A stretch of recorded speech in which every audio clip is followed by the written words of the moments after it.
तब एक बहुत पावरफुल स्टेटमेंट है, उसको तुम महसूस कर पाओगे। निसर्ग दत्त कहते हैं एक ही चीज सच है तुम्हारे अंदर में, अनुभव तो झूठ है, क्योंकि अनुभव आता है खत्म हो जाता है, सारे अनुभव खत्म हो जाते हैं, लेकिन एक स्टेटमेंट है जो हमेशा रहता है, और वो है आई एम, मैं हूं। जब हम कहते हैं मैं अच्छा हूं, मैं दुखी हूं, मैं बीमार हूं, मैं अमीर हूं, तो वो सब का सब अनुभव है, लेकिन इन सब में मैं हूं ये एक परमानेंट सच है। तो ये कह रहे हैं अगर तुम मैं हूं जो तुम्हारा होने का स्टेट है उसके साथ रहोगे, तब तुम्हें रियलाइज होगा। नमस्कार दोस्तों, स्वागत है आपका इस सीरीज में जिसको मैं कहता हूं ज्ञान योग, क्योंकि ज्ञान के जरिए हम योग करने की कोशिश कर रहे हैं। मतलब कि अपने विचारों को मार नहीं रहे। जैसे कोई ध्यान करता है, तपस्या करता है, बैठकर जबरदस्ती गर्मी में सर्दी में अपनी रीढ़ की हड्डी सीधे करके, जैसे विपस्सना एक अभी भी होता है, लोग 10-10 दिन के लिए जाते हैं वहाँ पर, मुफ्त में होता है, आप जाइए 10 दिन वहाँ रह करके ध्यान करिए। बड़ा मुश्किल ध्यान होता है, बहुत कम खाने के लिए बोलते हैं, कोई अखबार नहीं पढ़ना, कोई मोबाइल नहीं चलाना, किसी से बात नहीं करना 10 दिन, बस बैठना। उसमें आप अपने मन को, अपने विचारों को कंट्रोल कर रहे हैं। कम से कम अपने शरीर को तो कंट्रोल कर ही रहे हैं। अगर 3-4 घंटे आप बैठ रहे हैं सीधे, तो एक अभी बेचारी एक मैडम थी, बोलती हैं सर वहाँ पर पीछे टेक मिलेगा, कोई ऐसी कुर्सी मिलेगी कि हम पीछे टेक लेकर बैठ सकें, क्योंकि आधे घंटे से ऊपर बैठे तो कमर ही दुखती है। लेट नहीं सकते? हाँ, जब आपको आराम करना हो तो आप लेट सकते हैं, जाकर सोते समय, वैसे नहीं लेट सकते। नहीं तो आप मेडिटेशन हॉल में बैठे हैं, आपको नींद आ जाएगी, सो नहीं सकते आप। हाँ, टॉर्चर है, लेकिन ये भी एक तरीका है। बुद्ध ने अपने आप को बहुत समय तक टॉर्चर किया, उससे वो एनलाइटेंड नहीं हुए, लेकिन महावीर एनलाइटेंड हुए टॉर्चर होकर, इसलिए उनका नाम महावीर बना। बट यहाँ पर ज्ञान योग में आप अपने आप को टॉर्चर नहीं करते, आप अपने मन को रियलिटी के साथ जूझवाते हैं। जैसे आप किसी चीज़ पर टॉर्च डालें तो आपको वो चीज़ दिखती है, ऐसे ही आप अपने विचारों को, जो सच्चाई है उसके ऊपर डालते हैं टॉर्च की तरह, और सच्चाई फिर उजागर होती है आपके मन में। इसीलिए इसको बोलते हैं ज्ञान योग, कि आप सच्चाई को समझ करके योग में चले जाते हैं। ये सबसे सुगम माना जाता है, सबसे अच्छा माना जाता है। इसको आम आदमी भी कर सकता है, क्योंकि इसके लिए अपने शरीर को टॉर्चर नहीं करना, यहाँ तक कि अपने मन को भी टॉर्चर नहीं करना। लेकिन आज का टॉपिक ज्ञान योग में बहुत स्पेशल है। आज का टॉपिक है डिजायरलेसनेस, इच्छा से मुक्ति। डिजायर मतलब इच्छा, लेसनेस मतलब डिजायर का ना होना। अब जो लोग भी स्पिरिचुअल रास्ते पे कुछ साल से हैं, उनको पता है कि इच्छा नहीं होनी चाहिए, तृष्णा नहीं होनी चाहिए, लेकिन हमारा मन इतना बेचारा चालाक है और बेवकूफ़ भी है कि उसको पता है डिज़ायर्स नहीं होनी चाहिए। फिर बोल देगा अरे यार फ़िलहाल मैं नहीं कर सकता, अभी तो डिज़ायर तो रखनी पड़ेगी, बेटे की नौकरी है, शादी है, नौकरी चल रही है, पहले घर बन जाए उसके बाद हम इच्छा ख़त्म करेंगे, तब तक तो इच्छा के सहारे ही जीना है। लेकिन इस प्रोसेस में एक बहुत बड़ा कन्फ्यूजन हो जाता है।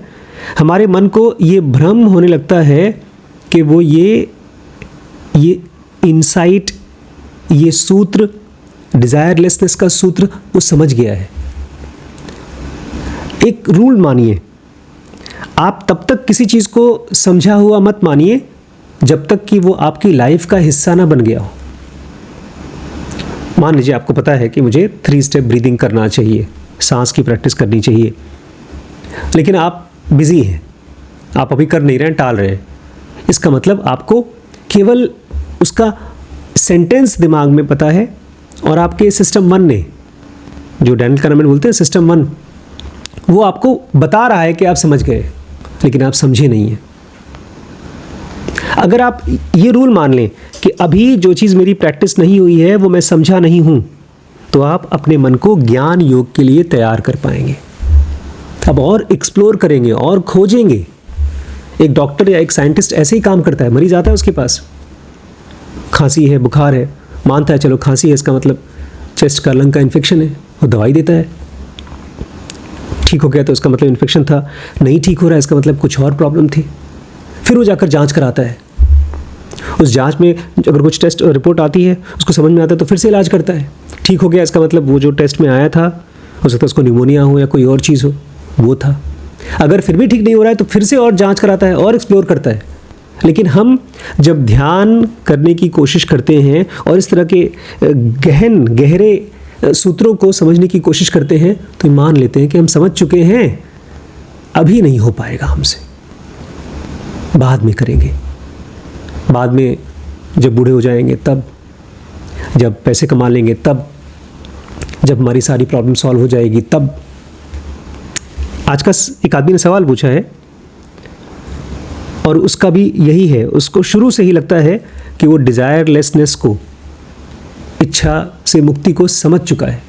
वो जानता है कि अच्छी चीज़ है, लेकिन अगर अच्छी चीज़ है तो लाइफ का हिस्सा क्यों नहीं बन रही है?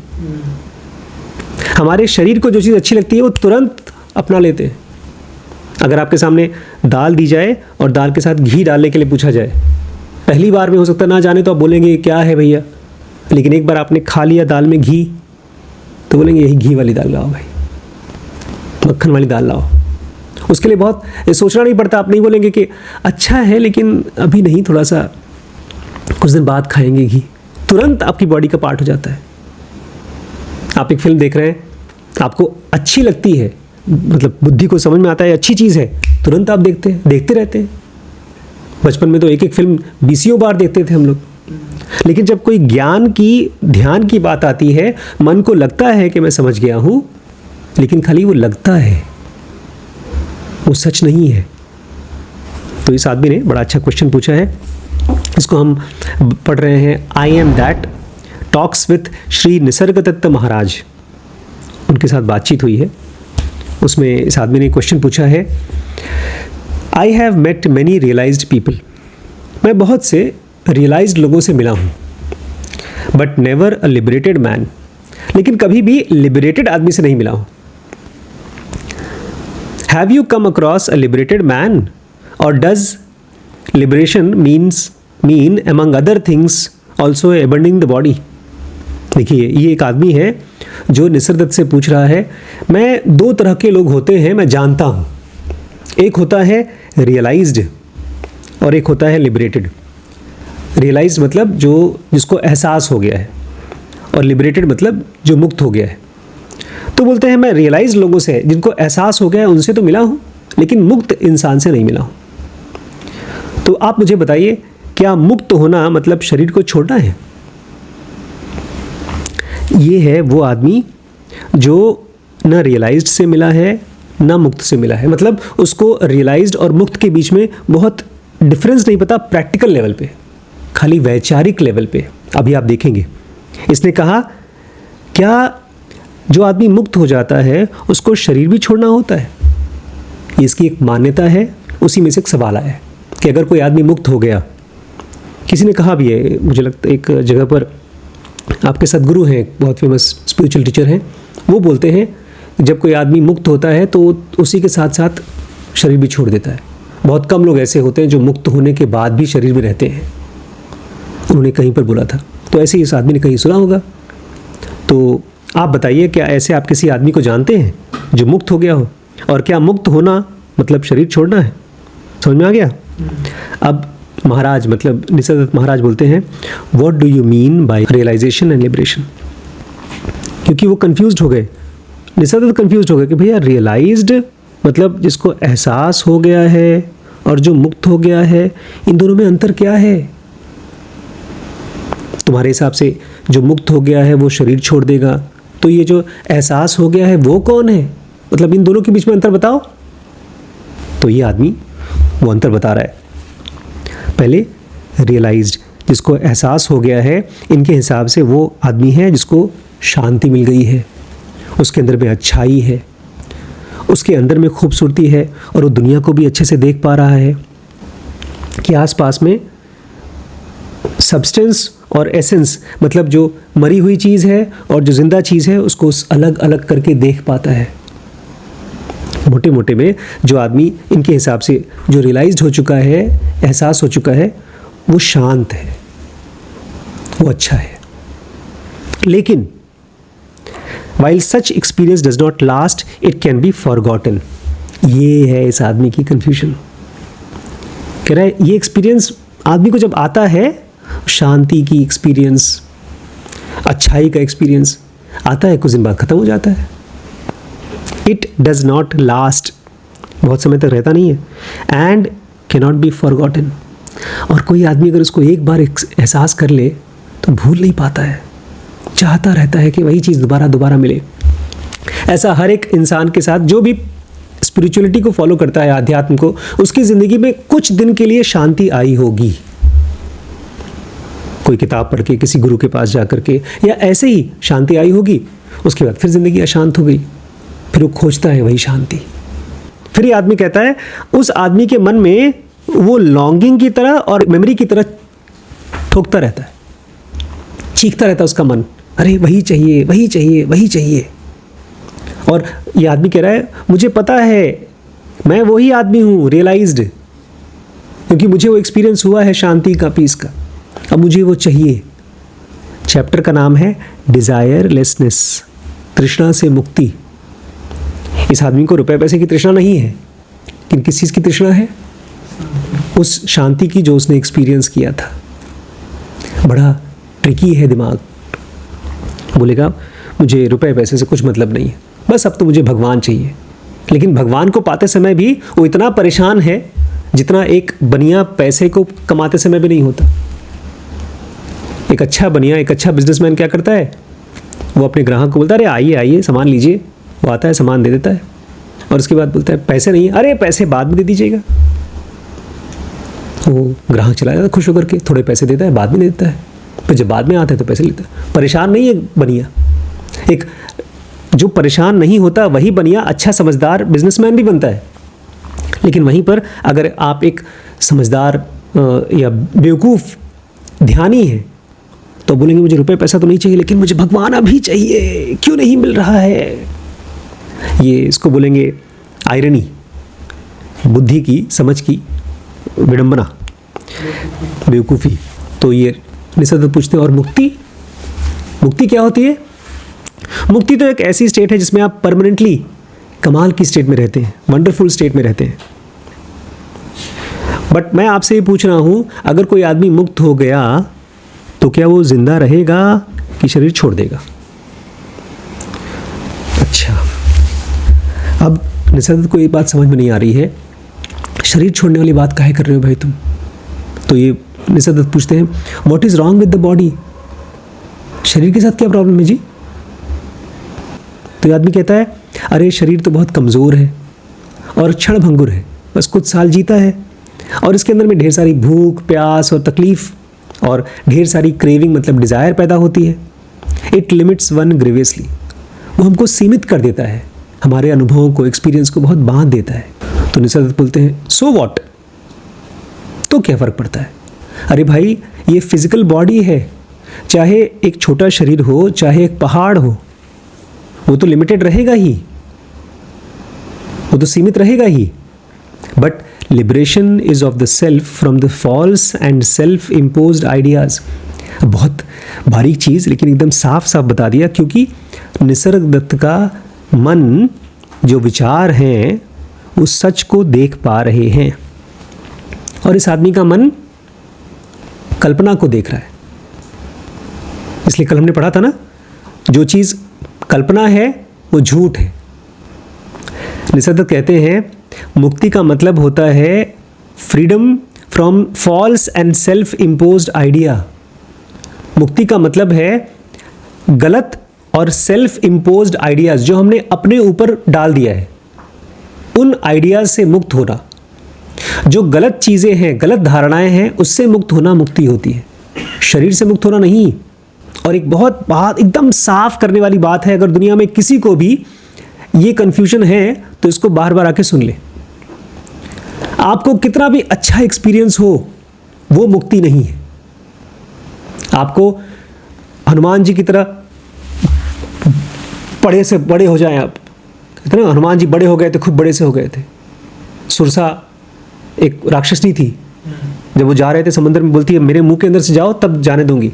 तो हनुमान जी छोटे हो गए, उसके मुंह में चले गए, पहले बड़े हुए खूब, तो सुरसा ने अपना मुंह और बड़ा किया, फिर वो और बड़े हो गए, सुरसा ने अपना और बड़ा मुंह किया, उसने कहा था मेरे मुंह के अंदर से नहीं जाओगे तो जाने नहीं दूंगी, फिर और बड़े हुए, उसने और बड़ा मुंह किया, फिर खट से मच्छर की तरह हुए, उसके मुंह में गए, बाहर आ गए, बोलते हो गए आप।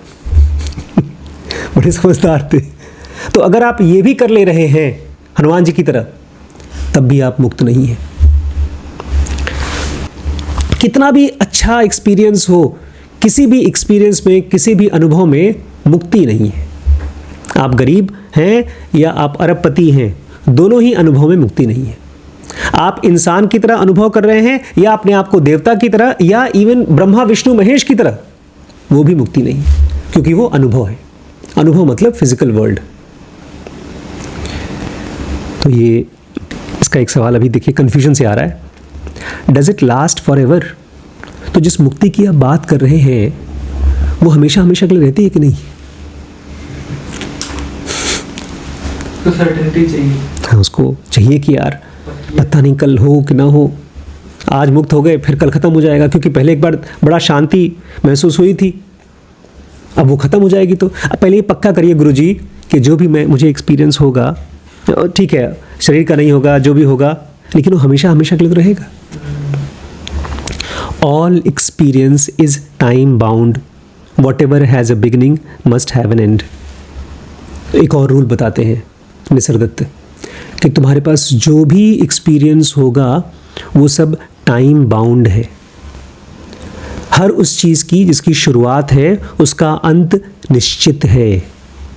इसलिए कहानियों में कोई आदमी कितना भी बड़ा राक्षस या कितना भी बड़ा तपस्वी हो, कितना भी बड़ा देवता हो, खूब तपस्या करे, ब्रह्मा से, विष्णु से या शंकर जी से मांगे, बोले कि हमको अमर कर दो, बोलते हम नहीं दे सकते हैं, क्योंकि जो भी चीज़ पैदा हुई है या जो भी चीज़ शुरू हुई है उसका अंत निश्चित है, क्योंकि वो इस पूरे ब्रह्मांड में एक्सपीरियंस हो रहा है और ये ब्रह्मांड ही अपने आप में एंड है।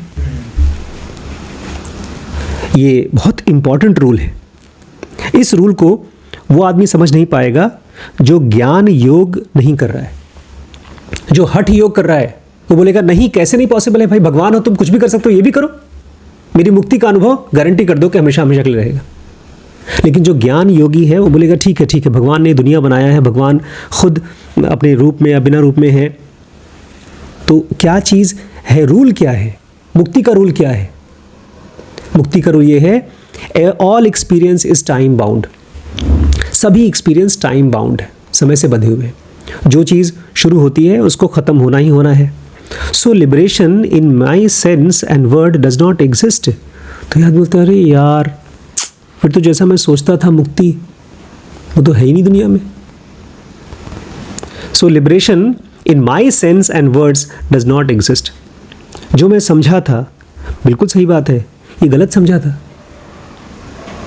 मैं कहूँ कि एक आदमी, ऐसा कुछ हो जाए कि मैं हवा में उड़ने लगूँ, हवा में इंसान उड़ते हैं हवाई जहाज में बैठकर, पंख तो नहीं निकल आए, और मैं कहूँ यार जैसा मैं सोचा था वैसा नहीं उड़ पा रहा हूँ, हवाई जहाज में बैठकर उड़ना पड़ रहा है। बिल्कुल सही बात है, नहीं समझ पाए। On the contrary one is always free. बोलते हैं कि अरे बुद्धूराम, तुम जिस मुक्ति के बारे में कह रहे हो कि नहीं है, बल्कि सच्चाई तो ये है वन इज़ ऑलवेज फ्री। एक इंसान जो अपने आप को मानता है कि वो बंधा हुआ है वो हमेशा मुक्त है।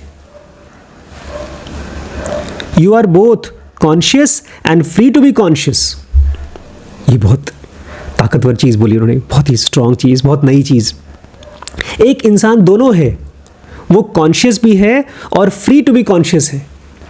मतलब ये रियलाइज कर लेना कि आप कॉन्शियस हो, मतलब कोई रोक नहीं रहा आपको कॉन्शियस होने का। एक इंसान दो चीज़ है, वो मुक्त भी है और वो चाहे तो मुक्त ना भी रहे।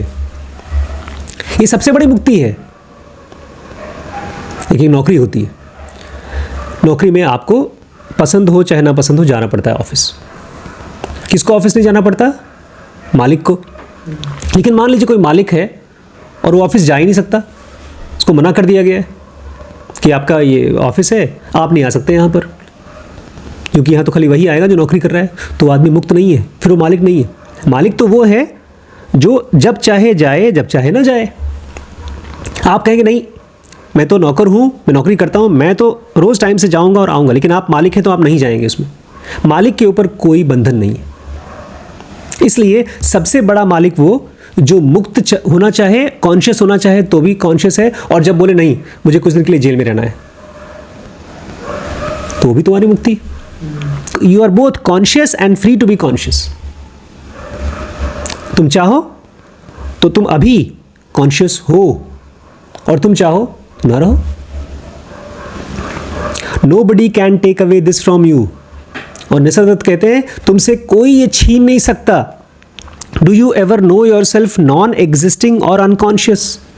अच्छा, तुम्हें आज तक कभी ऐसा एक्सपीरियंस हुआ है कि तुम्हें लगे कि मैं हुई नहीं या मैं बेहोश हूं?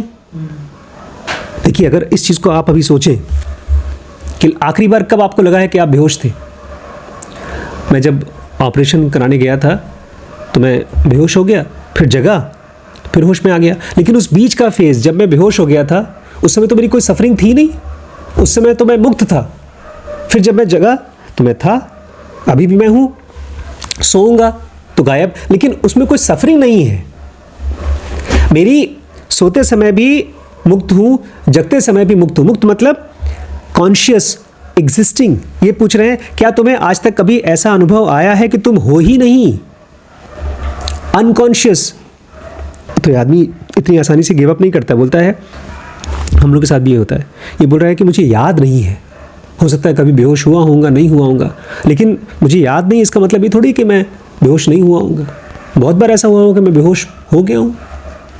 अब महावाक्य एक बहुत बड़ा, बहुत कम ऐसे महावाक्य होते हैं। एक ट्विस्ट है, निसर्गदत्त आपको एक प्रैक्टिस बता रहे हैं, प्रैक्टिकल प्रैक्टिस। इसके ऊपर अपनी बुद्धि को लगाइएगा और खेलिएगा। निसर्गदत्त कह रहे हैं कि ठीक है, तुमको याद नहीं है, तुम बेहोश हुए होगे, नहीं हुए होगे, तुम ये क्यों नहीं करते हो? एक्सपीरियंस से एक्सपीरियंसर की तरफ जाओ। हमारे अंदर में एक होता है एक्सपीरियंस और एक होता है एक्सपीरियंसर। एक्सपीरियंस मतलब अनुभव।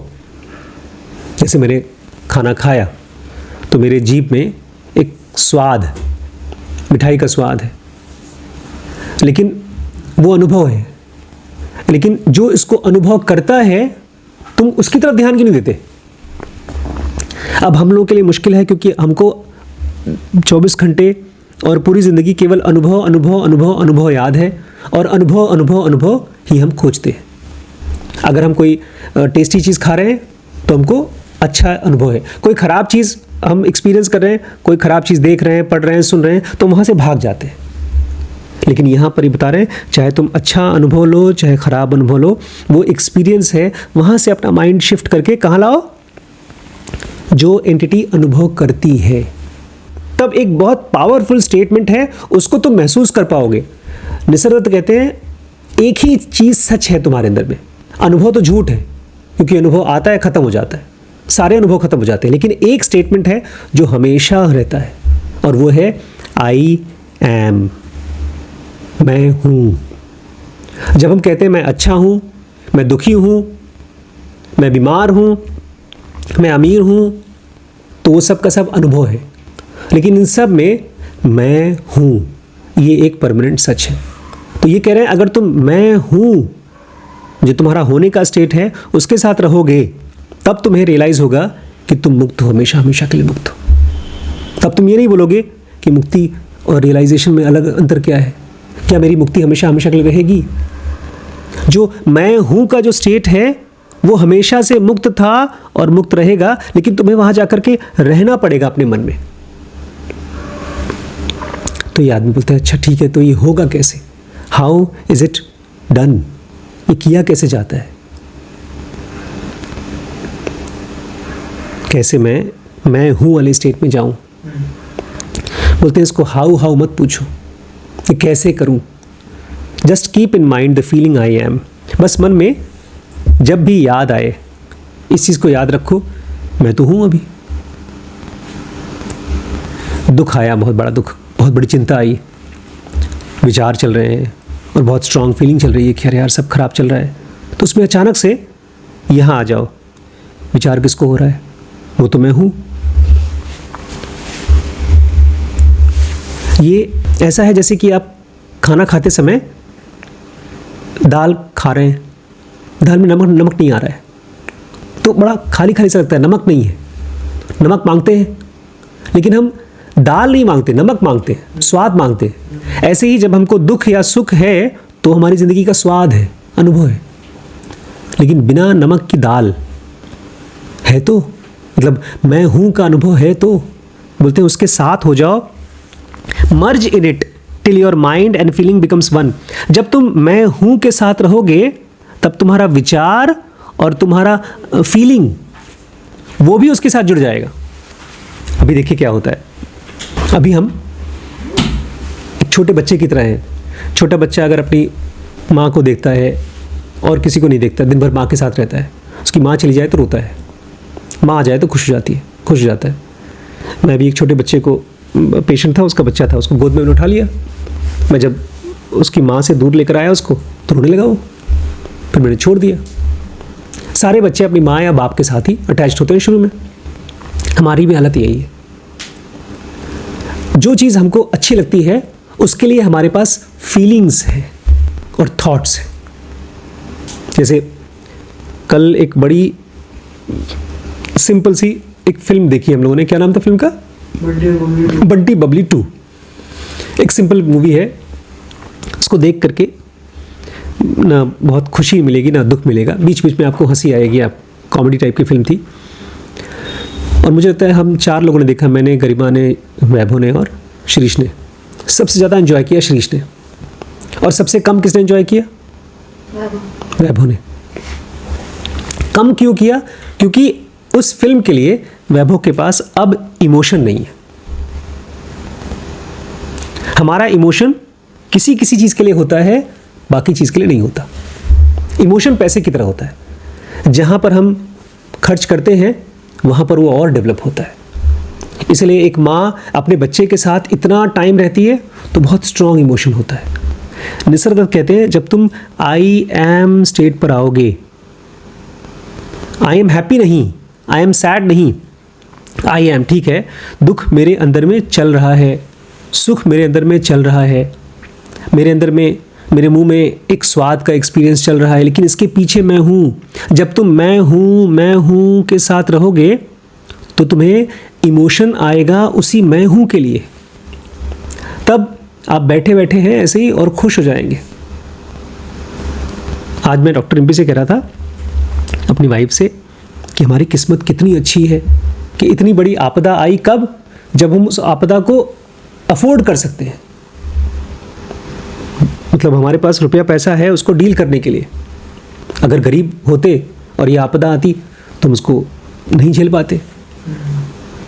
तो समझी नहीं, वो बोलती हाँ किस्मत तो अच्छी है, लेकिन आपदा कैसे अच्छी हो सकती है? मैंने कहा तुम मेरी बात को नहीं पकड़ पा रही हो।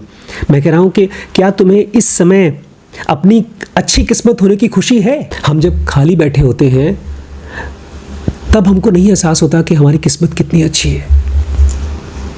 अभी हम लोग एक सीरीज़ बना रहे हैं इन्वेस्टमेंट के ऊपर, कैसे हम इन्वेस्टमेंट करें स्टॉक मार्केट में।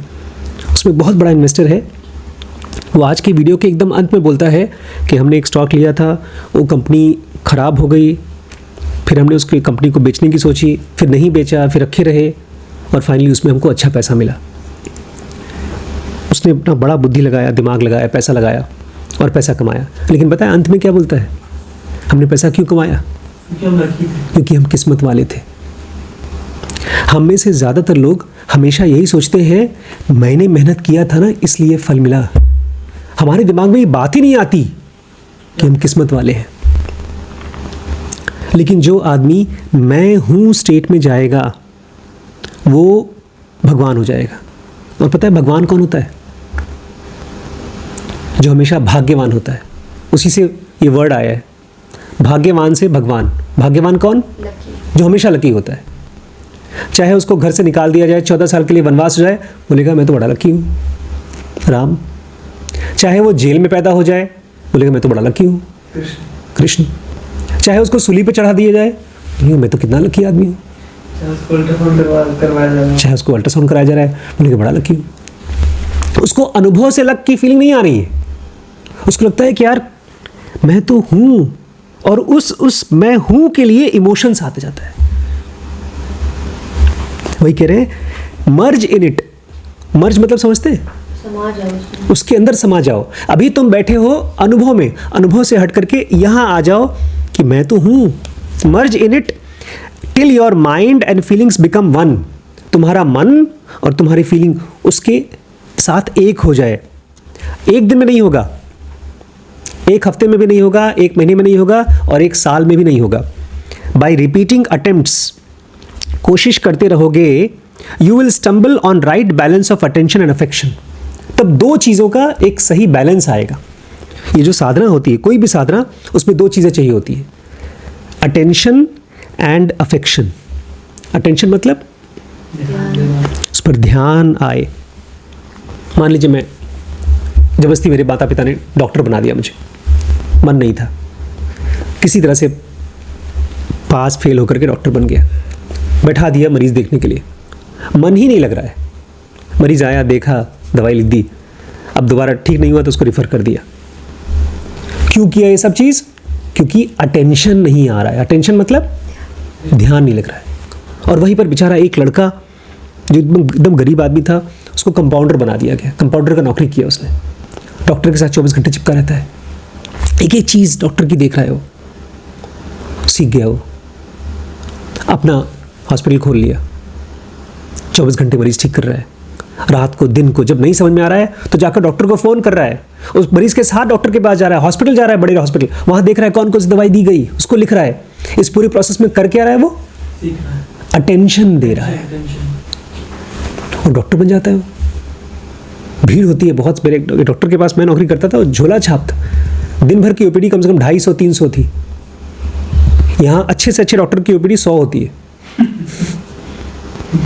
वो जब कुर्सी पे बैठा तो उसके पास पेशेंट, जब हटा तो पेशेंट वेट कर रहे हैं। ये था अटेंशन। लेकिन उसके साथ एक चीज़ और चाहिए होती है, अफेक्शन। अफेक्शन मतलब प्यार। हमको साधना के साथ भी प्यार होना चाहिए, उस तपस्या के साथ भी प्यार होना चाहिए। इसलिए रमण महर्षि जैसे लोग घर छोड़ करके, पढ़ाई लिखाई छोड़ करके, खेल कूद छोड़ करके चल दिए वहाँ शंकर जी के पास, तो ढूंढने वाले चले गए। बोल रहे हैं अगर तुम कोशिश करते रहोगे तब तुम्हारे मन में राइट बैलेंस आएगा अटेंशन का और अफेक्शन का, और तुम्हारा माइंड फर्मली स्टैब्लिश हो जाएगा। जैसे पेड़ जड़ पकड़ता है, ऐसे तुम्हारा माइंड उस थॉट फीलिंग में, कौन सी थॉट फीलिंग में? मैं हूं, इसमें जम जाएगा। Whatever you think, say or do, this sense of immutable and affectionate being remains as the ever-present background of the mind. और फिर तुम जो भी करोगे, जो भी बोलोगे, जो भी सोचोगे, तुम्हारे मन में पहले से यही चीज रहेगा, मैं तो हूं। तुम्हें कभी फीलिंग नहीं आएगी मैं दुखी हूं, तुम्हें लगेगा ठीक है दुख तो है लेकिन मैं तो हूं। और ये फीलिंग इम्यूटेबल है। इम्यूटेबल मतलब इसको कोई खत्म नहीं कर सकता। हाँ, अभी हमको नहीं फीलिंग आ रही है बिकॉज हमारी थॉट फीलिंग किसी और चीज़ के लिए, जिस चीज़ पे हम अपना मन लगाते हैं। तो ये आदमी कहता है अच्छा ठीक है बताइए, क्या इसी को मुक्ति बोलते हैं क्या? जो आपने बताया ये सब करेंगे तो इसी को मुक्ति बोलते हैं? तो निसर्ग कहते हैं मुक्ति नहीं बोलते इसको, आई कॉल इट नॉर्मल। मैं कहता हूँ यही नॉर्मल स्टेट है एक आदमी का, यही नेचुरल स्टेट है, यही होना चाहिए। इसमें तुम आराम से रहोगे, what being, knowing and acting effortlessly and happily. तुम रहोगे, जानोगे और कर्म करोगे एफर्टलेसली और हैप्पीली। बहुत एफर्ट नहीं लगेगा ज़िंदगी जीने में, आराम से चल दोगे। क्योंकि ये आदमी क्या बोल रहा है कि मुक्त होने पर क्या शरीर छोड़ना पड़ेगा या शरीर रहते रहते भी हम मुक्त हो सकते हैं? तो निसर्ग कहते हैं आखिर तुम इस शरीर के बारे में चिंता क्यों कर रहे हो कि शरीर छूटेगा या नहीं छूटेगा? What is wrong with the body that it should die. आखिर तुम एक भाई साहब हैं, बहुत परेशान है, बोलते हैं इस शरीर से मैं दुखी हो गया हूँ, मुझे मुक्त होना है, शरीर छोड़ना है। तो ये कह रहे हैं what is wrong with the body, शरीर के साथ बुरा क्या है, क्या क्या खराबी है शरीर में कि इसको मरना चाहिए। Correct your attitude to your body and leave it alone. अपने शरीर के साथ एक रिश्ता, सही रिश्ता बनाओ और उसको अपना काम करने दो। Don't pamper it, don't torture it. कितना अच्छा सेंटेंस है। ना शरीर को पैम्पर करो ना टॉर्चर करो। ये पैम्पर करना क्या होता है? जो कहे वो कर लो। लिपस्टिक लगाएंगे, क्रीम लगाएंगे, सेक्स करने का मन सेक्स कर लिया, जो मर्जी आए। अपनी बॉडी का बहुत ज़्यादा ख्याल रखना, इसको खूबसूरत बनाना, जो कहे वो करना, उसको बोलते हैं पैम्पर करना। बिगड़ा हुआ बच्चा होता है उसको बोलते हैं pampered child. And don't torture it, और उसको टॉर्चर भी मत करो जैसा कि तपस्वी लोग करते हैं। चलने दो। अपने दिमाग में इस बात को लाओ ही मत कि शरीर की वजह से मैं परेशान हूँ, अगर शरीर हमेशा के लिए छूट जाएगा तो मैं मुक्त हो जाऊंगा। शरीर तुम्हारे लिए ठीक ऐसा हो जाना चाहिए जैसे नाखून। नाखून आया, बढ़ गया, काट के फेंक दिया, ऐसे ही शरीर छूट जाएगा। अब आज का जो वीडियो है उसका मेन सवाल, इस वीडियो को मैं कल कंप्लीट करूंगा, कल या परसों तक, लेकिन ये मेन सवाल है। Memory of my wonderful experience haunts me, I want them back. बोलते गुरुजी हमने बहुत अच्छा एक्सपीरियंस किया था पास्ट में, बड़ा शांति थी, बहुत अच्छाई का एक्सपीरियंस चलता था, संत की तरह महसूस करता था मैं, तो उसकी मेमोरी आज भी मुझे याद आती है। आई वॉन्ट देम बैक, मैं उसे वापस चाहता हूँ। इतना अच्छा इसका आंसर दिया है। स्कूल में बहुत बार मैथ्स की क्लास में खासतौर से कुछ थियरम ऐसे होते थे, एक बार समझ में आ गया तो आप राजा हो गए, कभी नहीं भूलते, पढ़ने की भी जरूरत नहीं है। ऐसा ये थियरम है, समझ में आ गया तो ज़िंदगी भर के लिए समझ में आ गया। नहीं समझ में आया तो बोलेंगे हाँ हाँ समझ में तो आ गया लेकिन करेंगे बाद में। निसर्ग दत्त कहते हैं because you want them back you can not have them. अगर तुम किसी अनुभव को चाहते हो तो तुम्हें वो नहीं मिलेगा। मेरी भी एक बड़ी अच्छी खूबसूरत गर्लफ्रेंड थी स्कूल में, मेडिकल कॉलेज में, उसको मैं बड़ा चाहता था, और क्या हुआ, ठेंगा नहीं मिली। Because you want them back you can not get them back. क्योंकि तुम किसी अनुभव को चाहते हो, तुम उसे पा नहीं सकते। The state of craving for anything blocks all deeper experiences. कह रहे हैं जब तुम्हारा मन एक स्टेट ऑफ क्रेविंग में रहता है तो उसमें सारे गहरे एक्सपीरियंसेस ब्लॉक हो जाते हैं। ये स्टेट ऑफ क्रेविंग क्या है? तलब लगती है जो। तलब। जैसे कोई पेट दर्द कर रहा है तो आप अच्छे से अच्छा खाना नहीं खा सकते। तो ऐसे ही अगर आपका मन कुछ भी चीज़ के लिए बोल रहा है वो चाहिए वो चाहिए वो चाहिए, उस समय आपका मन इतना टेंस्ड है, इतना परेशान है कि वो सारे गहरे एक्सपीरियंसेस को ब्लॉक कर देगा। तो दो तरह के लोग होते हैं, एक तो वो जो बड़े मासूम होते हैं, उनको पता नहीं होता कि जो मैं ध्यान करूंगा, जो मैं पढ़ूंगा उसका क्या होगा, वो अच्छे होते हैं। इन्हीं को कहा गया है, जीसस ने कहा था बच्चे जैसे जो होंगे वो भगवान की दुनिया में आराम से पहुंच जाएंगे। दूसरे कौन से लोग? और दूसरे वो जिनको पता है उनको क्या चाहिए, हमको तो ये चाहिए और इसी से हमको खुशी मिलेगी। Nothing of value can happen to the mind which knows exactly what it wants. ऐसी कोई काम की चीज़ उस आदमी के साथ नहीं होती जिसको पता है कि मुझे क्या चाहिए। अगर तुम्हें पता है तो उसी सपने में जीते रहो। तुम्हारे सामने अप्सरा आ जाएगी तो बोलोगे नहीं ये नहीं चाहिए थी, मुझे वो वाली चाहिए थी। तो ये आज का मेन था। कल हम अगले सवाल को लेंगे। ये कल पूछता है कि तो फिर किस चीज़ को चाहें। अगर आप बोल रहे हैं चाहना ही नहीं चाहिए तो फिर क्या चीज़ चाहें, तो उसको हम लोग कल पढ़ेंगे। ठीक है, तो आज से आप लोगों को कौन सा एक्सपीरियंस चाहिए? आई एम का बस एक्सपीरियंस भी चाहिए नहीं, आप अपने आप को बार बार रिपीटेड कोशिश करते रहिए। हर सिचुएशन में जब भी आपको याद आए कि मैं तो हूँ, मैं तो हूँ, और ये बार बार रिपीटेड अटेम्प्ट करने हैं, तब इमोशंस और थॉट्स इसकी तरफ डायरेक्ट होगा। नहीं तो अभी थॉट्स इमोशंस कहाँ हैं, मुझे वो अच्छा एक्सपीरियंस चाहिए। धीमे धीमे ऐसा हो जाए कि साफ सुथरा कपड़ा पहना है बस काफ़ी है, लेकिन यही टाइप का कपड़ा पहना है इससे फ़र्क न पड़े। पेट भर जाए काफ़ी है, लेकिन यही स्वाद मिल जाए उससे फ़र्क नहीं पड़ता। ज़्यादा से ज़्यादा फर्क पड़े जब आप अपने साथ रहें, मैं हूं के स्टेट में। इसको बोलने में ये बिगड़ जाता है। मैंने देखा मेरे आसपास में पिछले 4-5 साल में कम से कम 3-4 हज़ार लोग कांटेक्ट में आए। बहुत अमीर हो, बहुत पढ़े लिखे हो, उससे फ़र्क नहीं पड़ता, लेकिन समझदार केवल वो है जो शांत बैठ सके, शांत रह सके। बहुत पढ़े लिखे लोग भी, बहुत समझदार लोग भी, उन्हें ढेर सारी स्क्रिप्चर्स याद कर रखी है, पढ़ रखी है, गीता पढ़ रखी है, बाइबल याद है, लेकिन बोलने से ज्ञान नहीं आता। ज्ञान आता है सुनने से, प्रकृति को सुनने से, अपने अंदर में विचारों को सुन करके वापस यहाँ आने से। क्योंकि विचारों को ताकत मिलती है साइलेंस से, समझ से। समझ और साइलेंस का डायरेक्ट रिलेशनशिप है, विचारों का नहीं।